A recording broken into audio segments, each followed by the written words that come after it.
As a B2B SaaS marketer, I recognize the importance of creating partnerships with sales to drive growth. I know that marketing and sales are a powerful 1-2 punch.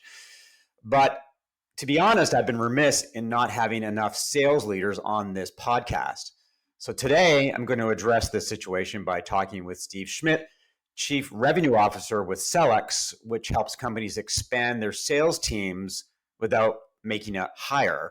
Welcome to Marketing Spark, Steve. Hey, thanks for having me, man. It's a good time to be alive. It's a good time to collaborate with marketers, and whether that's people like yourself in messaging and focusing on that. I just got done clipping up content from Beck Holland this morning. We were really diving deep into her flip the script, personalization and relevance. And I said, Beck, I'm hearing this so much right now. And so this is why I was excited to chat with you, because I get to talk to you too. Like, we get to dive deep and say, hey, right now, this landscape is kind of freaking out. And so today, I can't wait to talk to you about like the importance of really what people are seeing is how do we focus on personalizing? How do we focus on quality over cranking the volume up? Man, this is a fun time to be alive. That's what I say.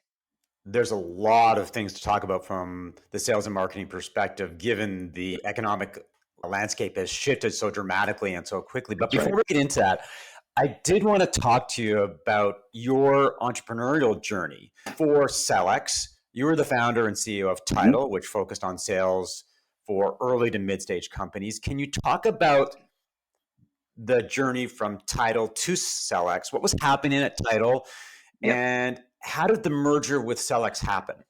Yeah.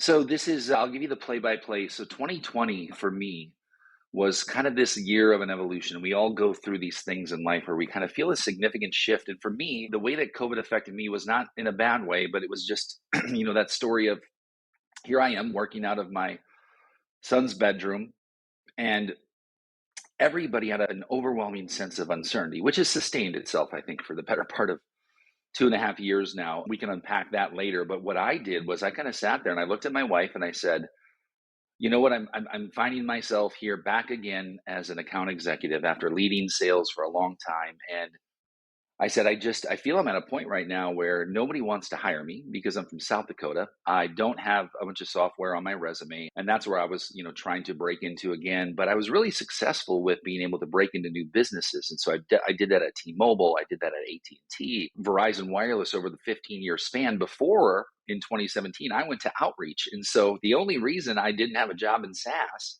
and was sitting there wondering about it with my wife was because I had moved from Minneapolis to South Dakota. And what that was a pretty significant part of my life. I had gone through a divorce, relocated, and here I am happily remarried, happily sitting there going, wow, I have a choice now.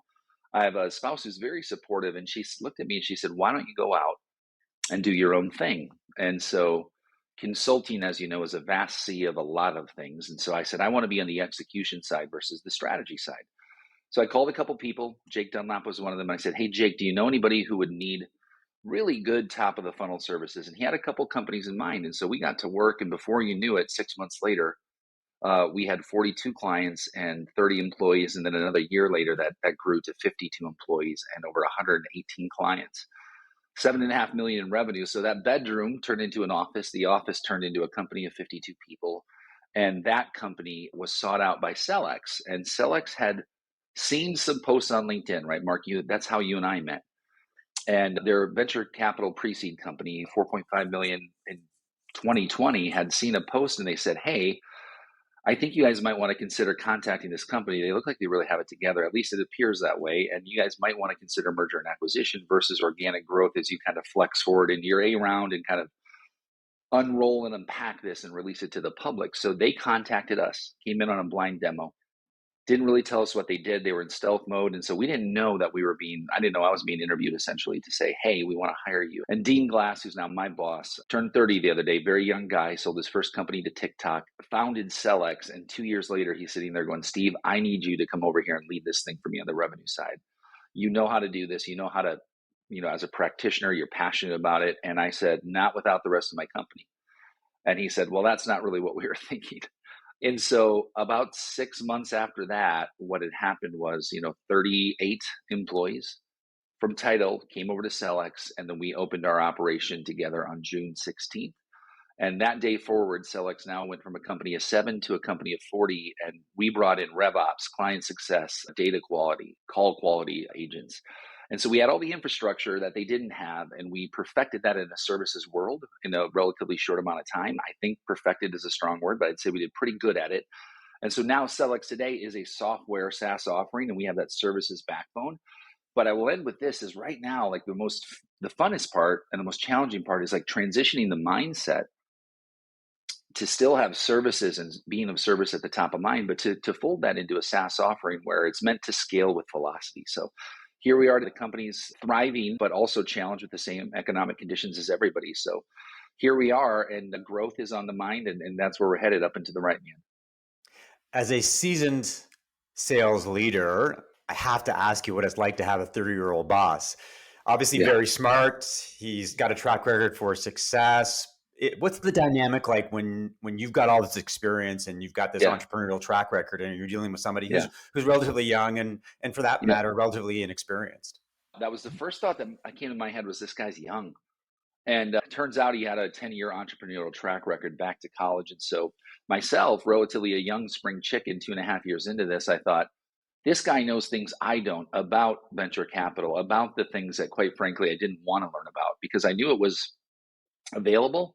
But running a services company, venture capital isn't really an option because the margins aren't there, the growth scale isn't there. So I never paid attention to what that can do, or I certainly knew the bad components of venture capital, and sort of the idea of what it can do to ruin a company or sort of force growth, right? But the part that I really liked about Dean, and it reigns true today, this has not changed, is he grows slow.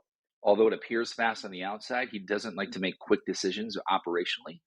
um, and he's constantly asking us, what do you think about this? What do you think about that? His feedback loops are extremely tight.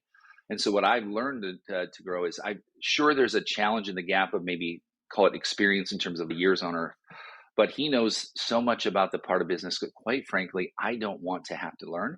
And I know things about revenue and top of pipe that he doesn't want to have to get to know. He appreciates the hell out of it. He founded a company around it, but that is not where his expertise is going to lie. His is going to be steering the company, leading the company, and pushing us forward.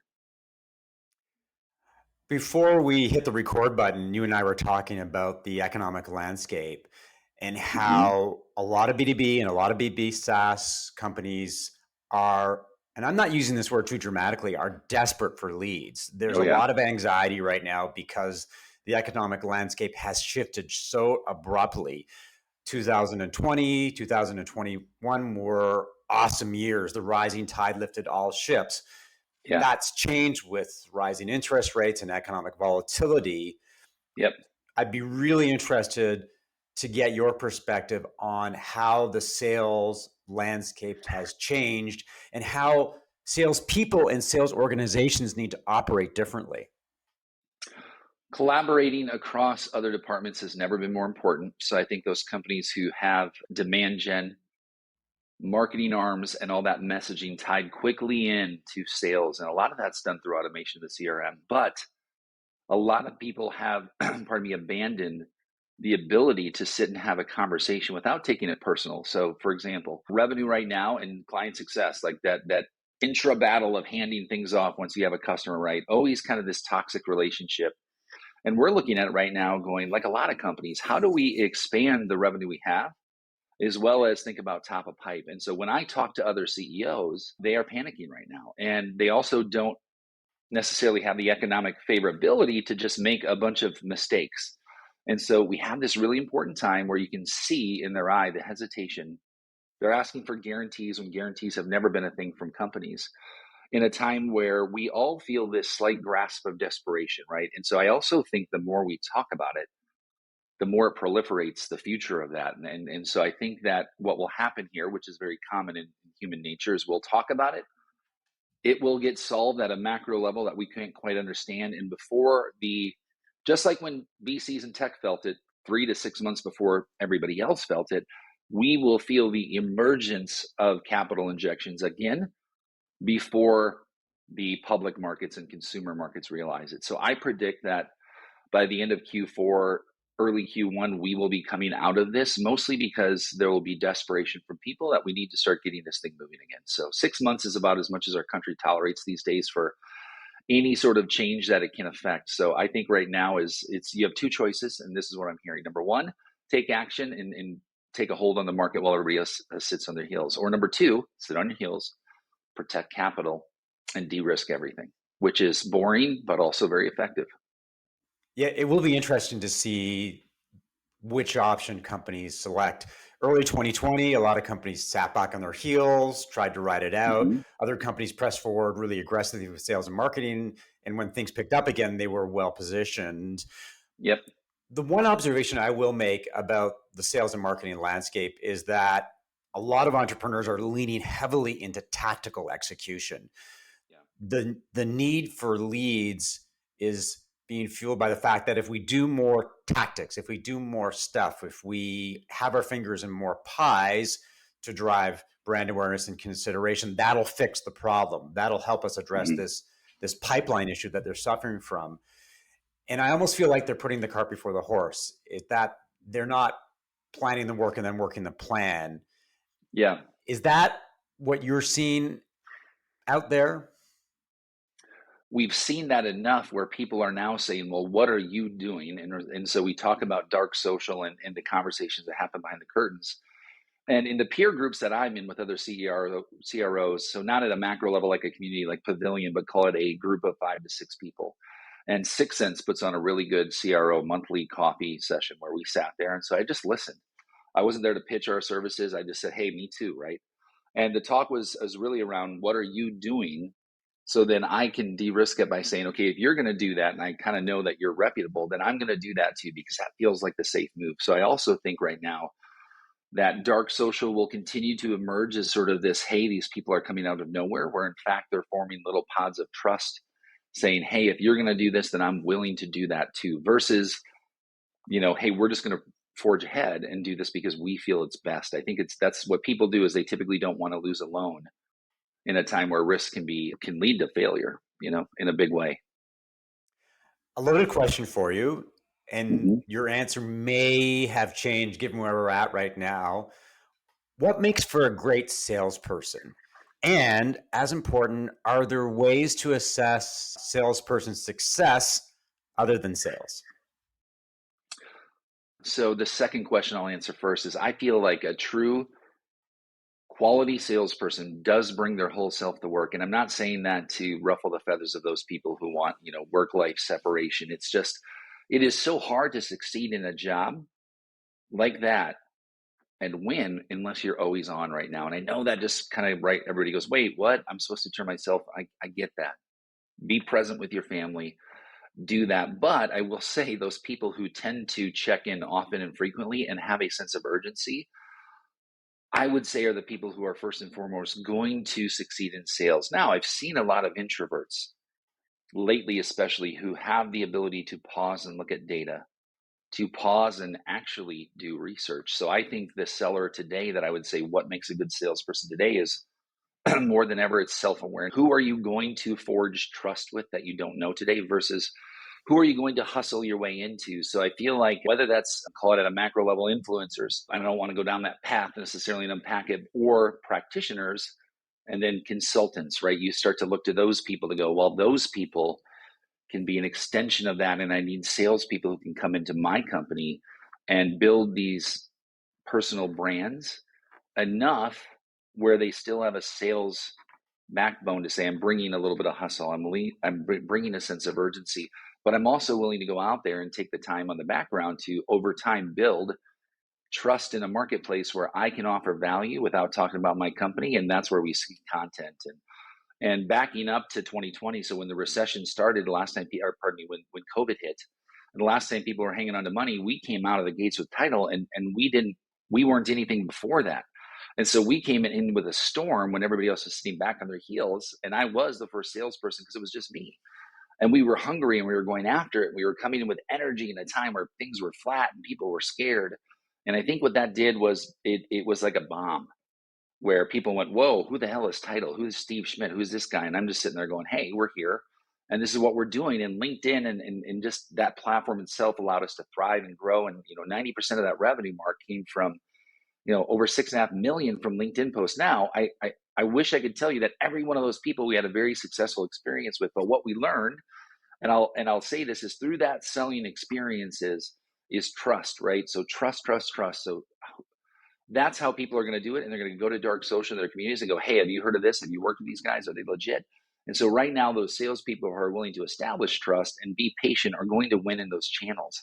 And so immediately, I don't think it's going to be the person who busts out of the gates and crushes top of funnel. I think it's going to be someone who over time can do a little bit of that up front, and over time can do a lot of it by evangelizing without the title in the space versus the company that they work for. And so I think the modern seller should be half evangelist, half content. Well, a third evangelist, a third content specialist, and a third very traditional salesperson who knows process, who knows fundamentals, and can see things through from front to finish. I was reading a post this morning about the new SDR and how they need to Yeah. operate. And one of the things that the author emphasized was that they need to be smarter and more strategic, is that they have to be armed with deep intelligence into a prospect and really understand the prospect inside out before they even reach out. So it's the idea that if you're not prepared, then you're probably going to fail because your sales pitch won't resonate. Yeah. So my question is how do you get sales reps to Mhm. think that way? And what do they need to do to actually arm themselves with the information they need to be successful? I would say that we might want to rethink that entire idea and think that the traditional mindset of selling might not be where we need to be thinking today. And that's why we're starting to emphasize more discussions with that SDR organization reporting into marketing, because if it is indeed a direct extension and with that ethos of how you're creating demand and how you're circling, whether that's an ABM, ABS correlated campaign, or whether that's as simple as here's our marketing event and how are we going to approach this with sales together and focus on outcomes versus MQL. So another hot topic, right, is how do we start to marry that up? So I think the modern SDR, to have them lead with content, to have them lead with community, is not your traditional seller.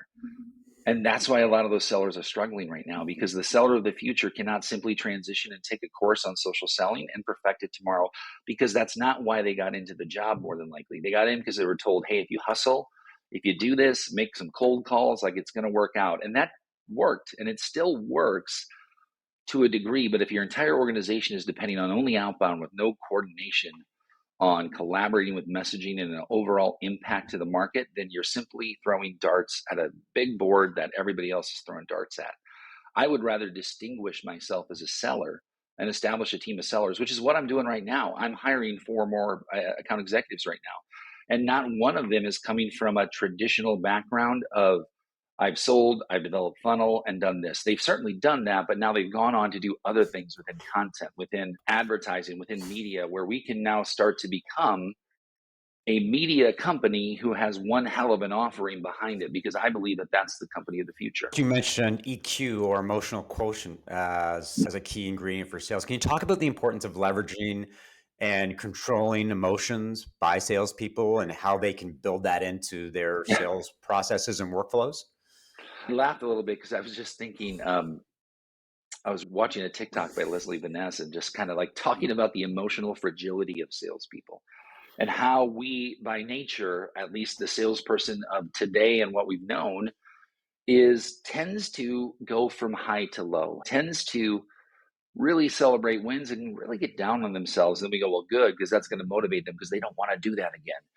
And I don't know if we're living in a generation where fear is the primary motivator or pain or risk aversion. I think people are looking for what causes me pleasure more than pain.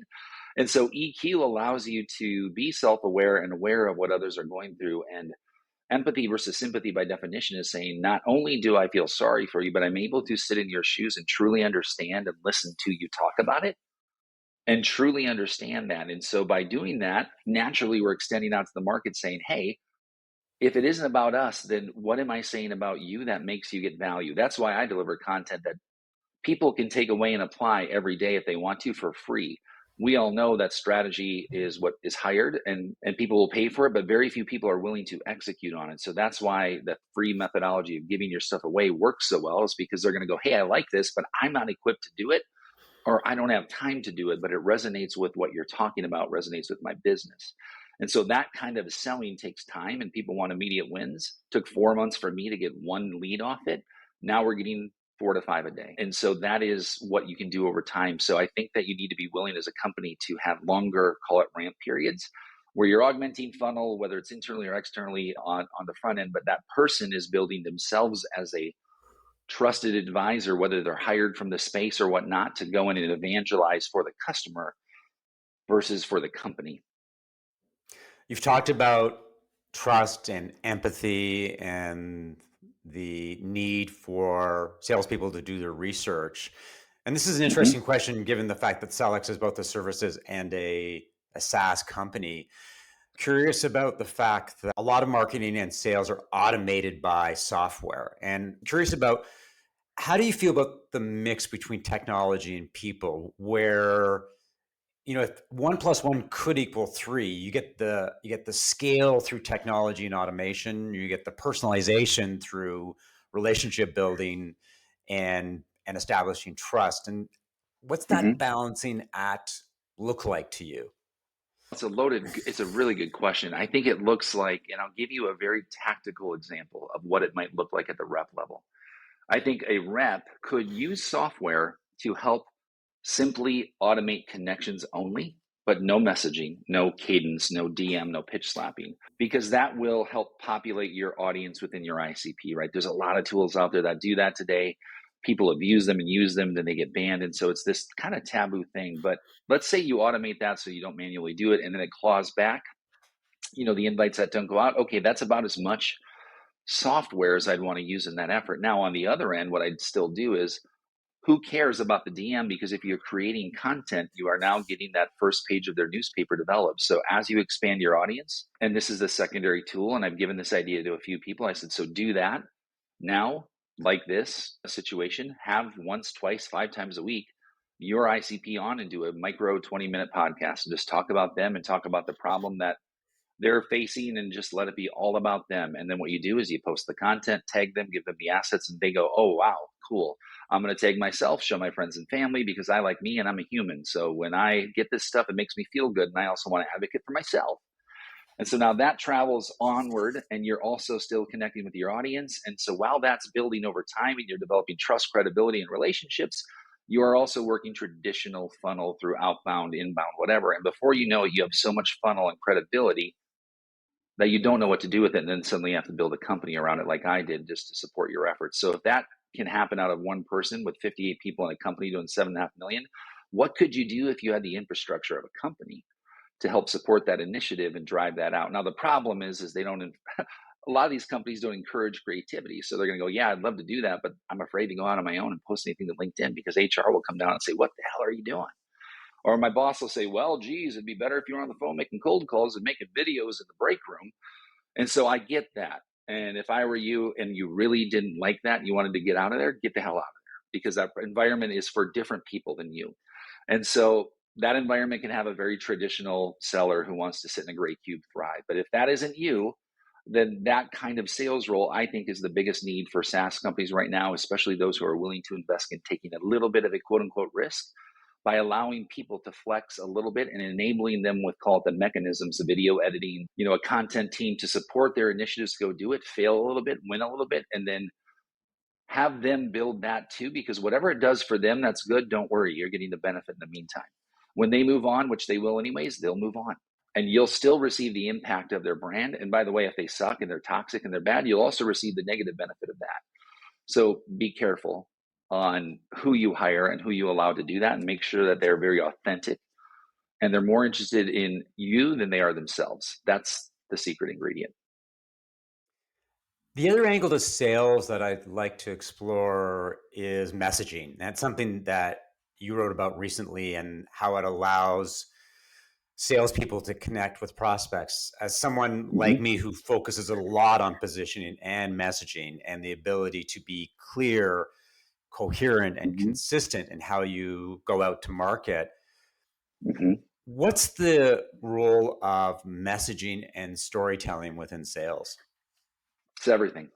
We use a proof point as the second P: problem, proof, persuasion. And that proof is an emphasis on telling a story and telling a story in words that people understand. Salespeople tend to be very verbose, me too, right? We all want to talk.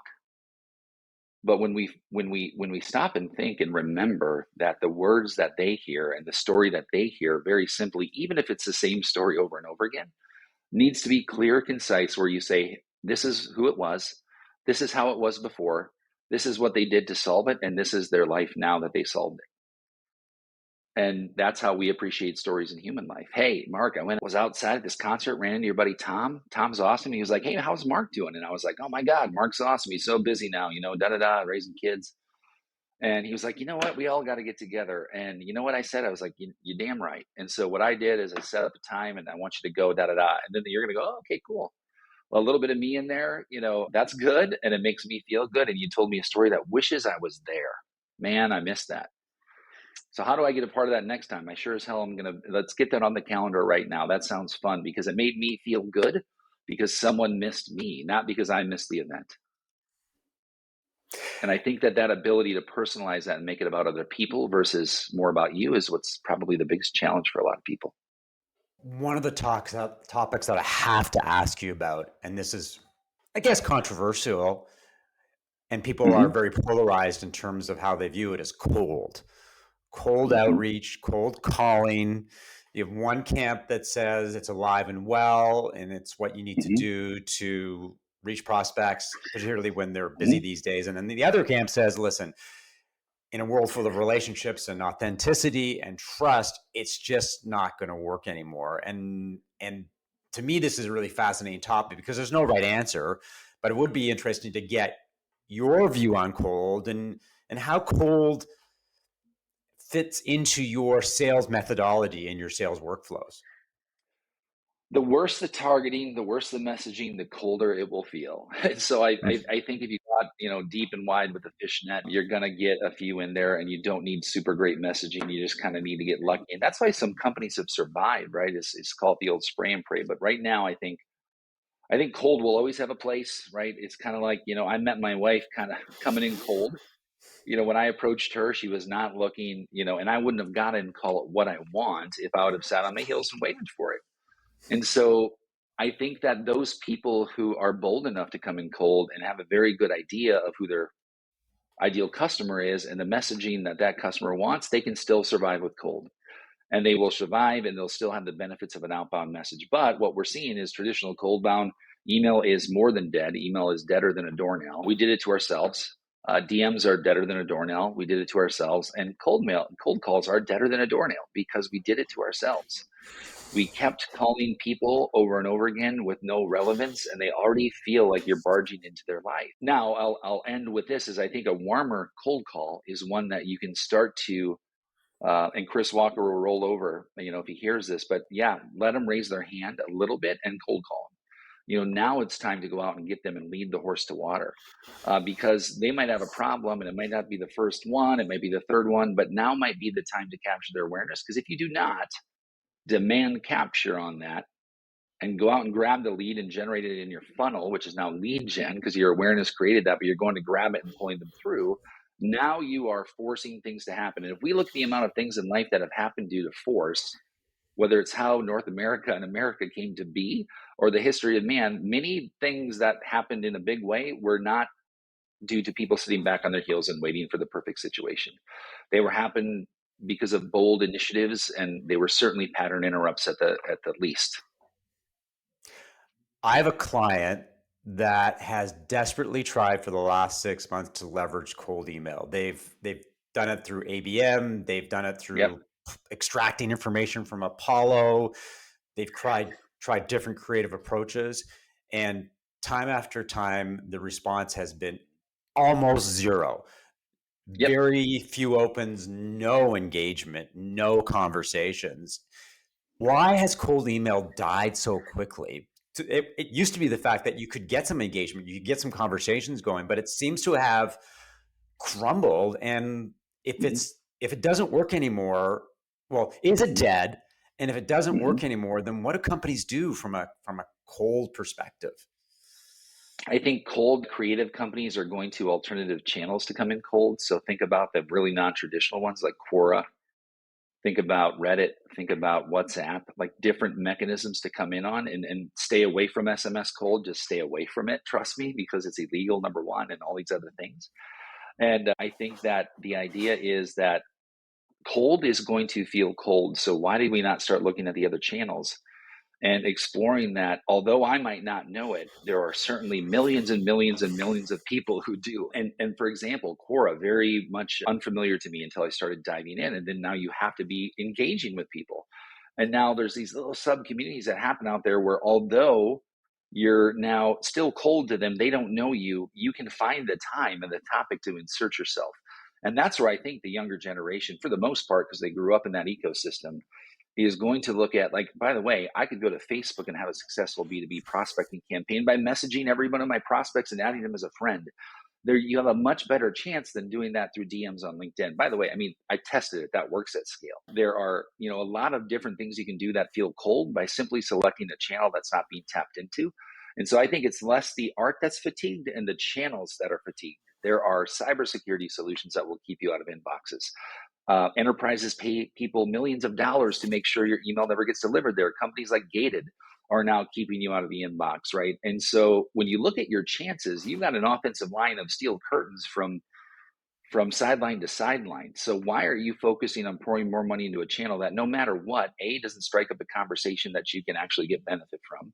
B, although it's your lowest cost channel, could also just harm your domain and all sorts of terrible things that you can do by trying to depend on that. And I would wait for the invention of seeing what Web3 does to allow you to diversify your email delivery. Elon Musk has delivered an email technology that supposedly is going to be able to allow you to get through those barriers.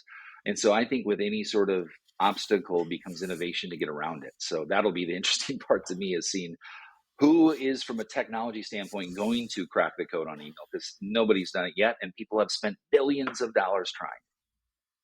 We're bouncing around a lot, but I did want to ask you about how sales and marketing should work together. Off the top, I talked about the fact that it's a 1+1=3 proposition, that if sales and Yes. marketing can create a very cohesive, collaborative partnership, then it becomes a virtuous circle. Sales is feeding marketing the intel they need. Marketing is providing sales with the assets and the narratives and the messaging that they need. And then Mm-hmm. they can move forward in lockstep. That the fact that they can be very aligned in terms of how they're going to identify prospects, engage prospects, and attract them. How do you make that happen with an organization? Because sales and marketing tends to operate in silos, and the head of sales Yeah. and the head of marketing have their own fiefdoms that they protect. But Yeah. that world doesn't seem to strike me as feasible anymore. So how do you make these organizations blend together and work together? Yeah. You force it to happen. I think that's the only way. And I know that that sounds forceful, but here's a really good example of something I implemented. Is what I would do is take sales and marketing, and every Friday say, we are going to do a 10-minute micro podcast where you two are going to get on and do one together. And you're going to deliver that news to the company on what you're trying, what's working, and how you're succeeding. And you're forcing that to happen, which will force collaboration across the rest of the week. Now, it might start off bumpy depending on your relationship, but now not only are you getting those two departments to work together, but you're reporting back to the rest of the company, which is now opening up your communication channels, which is every company's biggest problem, right? You might be in sales and all of a sudden a campaign rolls out. You go, whoa, what happened there? What, I didn't see that one coming, or we're certainly not in lockstep. So I think something as simple and tactical as that really works well versus hoping and praying or hiring a trainer or some moderator to come in and intervene between those two people. So that's just really tactical, and it's free. It's really free, and the outcomes will be significant. I wouldn't be a good interviewer if I didn't ask you about your approach to LinkedIn, how you establish Yeah. yourself as a leading and authoritative voice. But before we get into that, we wanted to get your take on the biggest mistakes that salespeople make on LinkedIn, because a lot of people are obviously jumping on the LinkedIn bandwagon. It's a great place to connect and have Hmm. conversations, but all of us are feeling the pain of salespeople who are DMing us, cold DMing Mhm. us, commenting on posts that have no relevance, or posting stuff that is clearly sales oriented. So can you sort of Mhm. look at some of the mistakes that they're making, and how would you, as a sales Mhm. leader, advise people on how to take a better approach to LinkedIn? Well, I think right now we're seeing what happens in social media, which is 2 years ago we were saying, "Hey, everybody, like LinkedIn works. Where is everybody?" And now we're seeing everybody going, "Okay, I'll try it." So we see, call it, the number one thing is there's a lot of SDRs on LinkedIn. We all know that, right? And they sell, they hit quota for 1 month, and 2 months later they're starting 7 side hustles and selling ebooks. And so if I'm a buyer or a prospect or someone looking at you, I'm going, hell to the no, do I want to work with this person? So I think the number one thing we do is we don't represent what we do and the company we work for as well as we should. And we've taken the idea of personal branding and just crushed it and said, oh cool, man, I can get a side hustle. Well, guess what? You know what a really good side hustle is something where it's infrequent and that pays you a lot of money. And so master what you do today so well where someone's willing to pay you less for time and more for value. And the best value is coming from successful outcomes from existing customers who refer you to other people over a period of time. And so rather than forcing this to happen at breakneck speed, realize that LinkedIn is still a really good platform if you go for trust before, call it reciprocity, if you go for giving before you go for receiving. And so comments to me, like when I see people commenting just for the sake of the algorithm, it really turns me off from them. It makes me also want to not like them because I'm going, I see what you're doing now. I also respect it because I know you're playing that game, but you probably got a team of 5 people behind you helping you do that. Now I've got a ghostwriter. She does not write my posts. She takes what I talk about 1 hour a week and breaks it down and rewrites it, right? I do take advantage of a team. I have a video editor, real simple, but those are the people that I use on LinkedIn. And it's always me. When people DM me, it's me.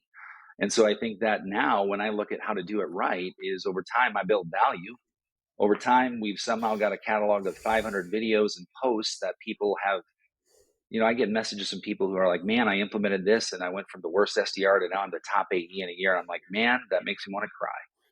Like that makes me happy because I now started storing those in case I ever need those for a rainy day. But just to know the impact you had without asking people for it. I've never asked anybody for shit on LinkedIn. Pardon my French. Never. I've only given. Now, I have people who probably can't. No, I know I have people who can't stand me, who would think that I'm not their kind of person, and that's okay. Like I used to get concerned about it. Now I don't even blink. I don't read the comments that are negative, and if they're toxic, I delete them and block them just because you know what? It's my LinkedIn. And so if I'm going to put the time and energy into putting what I believe is quality out there, I'm not going to let a troll come in and crash it. I'll let someone with a strong opinion any day. If they want to disagree with respect, let's have a conversation in public. I'm all for that. But when you get disrespectful and you're one of the millions of trolls out there, then move on. And that's where I think LinkedIn is. Yes, you want to have an open and candid conversation, but we did not show up to watch 2 people argue about petty things. Take that offline and let's get back to call it business, which is how do we make each other better? How do we make each other profitable? At the end of the day, we're all in business to make money. Let's be honest.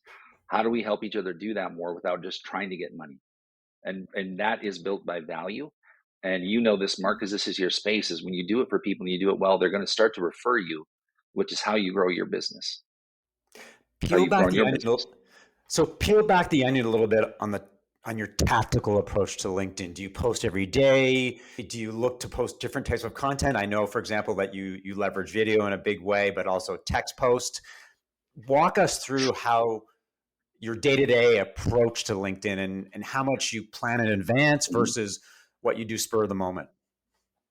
My morning posts are always written in real time. So that's me sitting down over a cup of coffee. The evening posts are always Mackenzie and me. We sit down and peel it apart. So that's typically when a video will happen. And now we're getting into pillars. So our approach is centered around what are we really talking about this week? How do we get themes in place so people don't feel like it's all over the place, right? And when we look at the analytics on the post, which is where I look at the success of it, it's always founders and CEOs 1 and 2 who are getting the impressions. What that means to me is those are the people who it's resonating with. And so whoever your target audience, and this is the tactical exercise I would tell everybody, go to LinkedIn, go to your latest post and look at the audience impact. And is the 1, 2, or 3 within your targeted persona? And if not, what are you going to do today to change that? So stop writing posts that other SDRs would like. Who cares? Like, yes, it's great to have a community, but that's not what this is for. It is for you to establish yourself in a space where people who could potentially buy from you are engaging with your posts, not a community of other people struggling like you, right? That's great, but you know what? I call it, that's a community, right? Like, go, you can find that in Rev Genius or whatever positive influence. That's an awesome community. Go in there and they will love you and treat you and take care of you. They do it awesome. LinkedIn, though, if you're an SDR and you're selling to manufacturing, man, I would be researching manufacturing. I would be listening to every manufacturing podcast. I would be following every manufacturer thought leader, and I would become an expert in I would wear a freaking hard hat, and I would just be the thing, because to me, that's the only reason you should be doing that job, is because you love the space. And if they know you love the space and you care for the space and you want the space to thrive, now they're going to let you in to the circle. That's really great insight, because my experience from LinkedIn is that a lot of my comments are driven by marketers, and a lot of the content that I'm commenting on is written by marketers. It's a community of like-minded people who are focused on the Yeah. same And that's things. good too. Yeah. But Yeah. when I look into my analytics, my top 3 audiences consistently are CEOs, founders, and the head of marketing. And that's all I Good. care about. To me, Yep. that is success. And if that keeps happening, then you're on the right track. One final question, and this is the question that I should have asked you right off the top, is to talk Yeah. about Sellex. What does Sellex do? You mentioned it's a services company and SaaS. Who does it serve, and why would someone want to hire Sellex versus do sales in-house? Yeah. Cellex is a company that we are a platform. So we currently have the offering of, call it, what is traditionally known as outsourced SDRs. We have 300 plus XDRs. We love the X, anything, right? So we're trying to, over time, when we talked about this modern seller, how do we do that for people in more of a modern way? And modern doesn't mean email and digital, it just means thinking about it differently. And so when people want to use our platform and have us do that, that's what we do today. We do that soup to nuts. Like, we write the content, we develop the ICP. You probably know your ICP, so we're going to pull data, clean data. Now, what we found over time is we are not the best fit for companies who don't know, especially if they don't have a product market fit, they don't have a TAM identified, they have never flexed on outbound at all. If they don't have risk tolerance, that's going to be us really going out and, tip of the spear, like, okay, like, this is going to, where are we marrying up with marketing? Where are we marrying up with messaging? And a lot of companies go, what do you mean? Like, we're just supposed to do this thing called predictable revenue. We got an SDR and AE, you guys just make it happen and we get rich. And I'm like, well, no. I mean, that was Salesforce, and they had a secret thing called, like, the world's best CRM that they built over time, and that's how they built their business.